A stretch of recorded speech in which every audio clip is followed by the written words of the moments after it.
All right, welcome to our second video.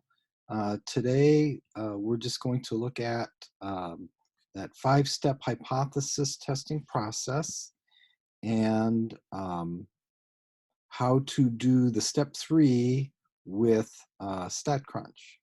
So I'm going to share screen here, uh, and we'll work through a couple of examples um, after a little bit of a review here, okay? So here is our five-step process.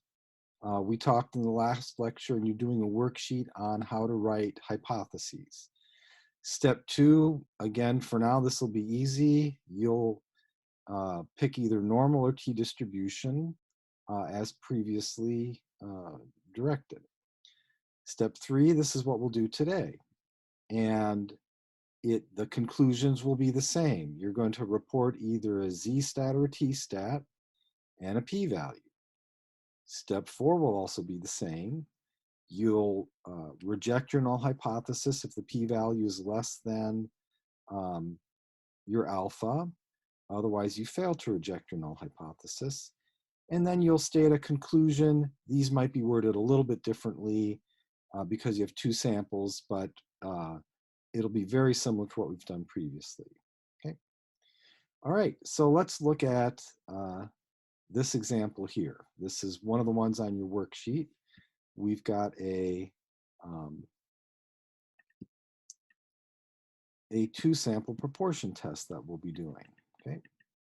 So we have a poll by Gallup and a poll by Pew. This will be a two-sample proportion test. We'll let P sub G be the proportion based on the Gallup poll and P sub P the proportion based on the Pew polls. We're just trying to see if the polls agree or if they're different. So these will be our null hypothesis and our alternative hypothesis, okay? Since this is a proportion test, the normal distribution will be the one that's being used. All right, so now let's go to StatCrunch to crunch the numbers. And I've got the pulse data here, some of that survey data from a month ago or more. We'll come back and we'll look at this pulse data as an example in a little bit, okay? For now, let's just go to stat. And just like with one sample proportion tests, you'll go to proportion stats. We're just going to pick two sample. We will pick with summary because we do not have columns of data for our Gallup poll. And you'll just put in your information here just like you did before. We've got a sample from Gallup, which was 52 out of 100, who said they were going to vote Democratic. We have a sample from Pew, which was 47 out of 100. Okay. And we'll put in our null hypothesis. Okay, again, it'll be, notice they write this as P1 minus P2 equals 0 instead of P1 equals P2, but it's the same thing. And again, you'll be able to choose two-tailed, left-tailed, or right-tailed. We want two-tailed. Okay? And then we just hit compute. And here's our results. They give you the count and the total. They give you the sample difference. 0.52 was the proportion for Gallup. 0.47 was the proportion for Pew. The P1 minus P2 is 0.05. They give you a standard error and a z-stat. There are formulas in the book which tell you how these are computed, but we're not going to worry about that for now. The main thing we're looking at is the p-value. So we would report a z-stat of 0.71 if you want to round off, and a p-value of 0.48. Our decision would be to fail to reject the null hypothesis at the alpha equals 0.05 level. And our conclusion would be we do not have sufficient evidence to conclude that the polls disagree with each other. Okay? They're within the margin of error, we would say. Okay. So that's a 2-sample proportion test on StatCrunch. All right, let's close that one up. Let's go to a 2-sample t-test. Okay, this is based on the very last problem from the worksheet where we had the criminologist who was looking at 2 prisons, A or B, and wondered which one is housing the most dangerous population. And one of the ways that we could measure that is the average number of violent crimes per inmate. So we'll suppose that the criminologist collected that data from each inmate, the 30 in prison A and the 30 in prison B, got an average of 1.27 violent crimes per prisoner for prison A and 1.65 for prison B, with sample standard deviations of 0.97 and 0.84. Okay, so this would be a 2-sample t-test. Okay, now I didn't write down the null hypothesis or the alternative hypothesis. She's just trying to see if one prison is more dangerous than the other. So we'll assume that this is a 2-tailed test, and we do not know the population standard deviations, so we're going to use a t-stat, 2-sample with summary. Okay.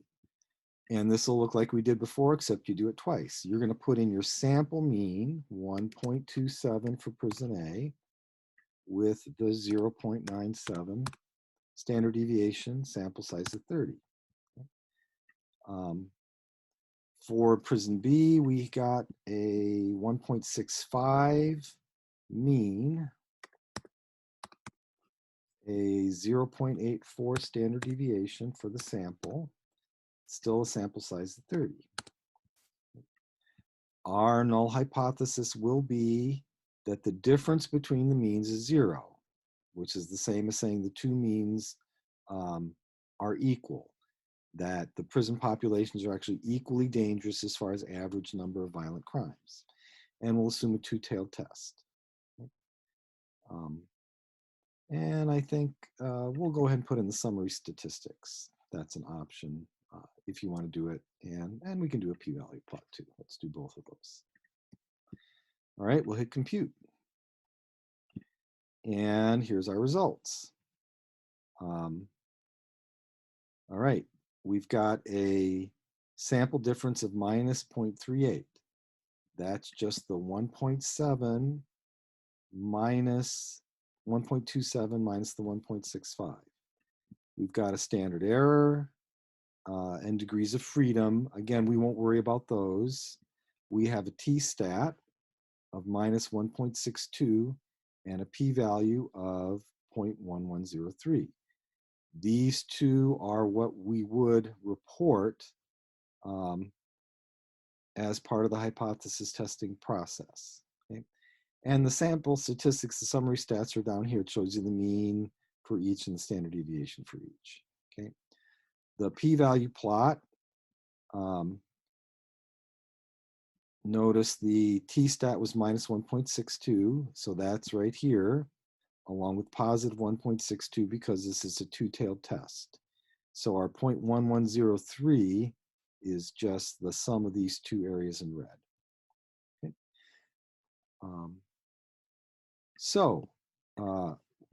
Again, we would fail to reject the null hypothesis in this case, assuming we were doing a level of significance of 0.05. The 0.1103 is bigger than 0.05, so we would fail to reject the null hypothesis. We do not have enough evidence to conclude that there's a difference in the danger level of the population within the 2 prisons. And now let's do a 2-sampled paired t-test. Okay, so we're going to do this on the pulse data.